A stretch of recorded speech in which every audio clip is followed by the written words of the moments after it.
Creating a Google Business profile is easy. For that, you need to open your web browser and then type in business.google.com. Once you're in the official page, tap on Sign in the top right corner that is beside Start Now section. Tap on it. Here in this page, type in your business name in this field. Once you do that, click on Continue highlighted in blue color. Now choose your business type, either online retail, local store, or service business. You can enter your website for your business if you like, or you can just go ahead and tap on Skip. Now enter the business category, enter your country, your street address, postal code, city, and tap on Next.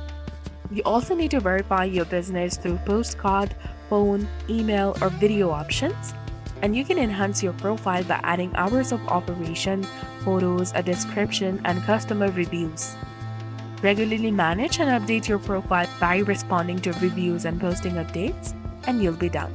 So this was all about it. This is exactly how you can create a Google Business profile. So if you found this guide helpful, please like, share, and subscribe. Thanks for watching. See you in the next one.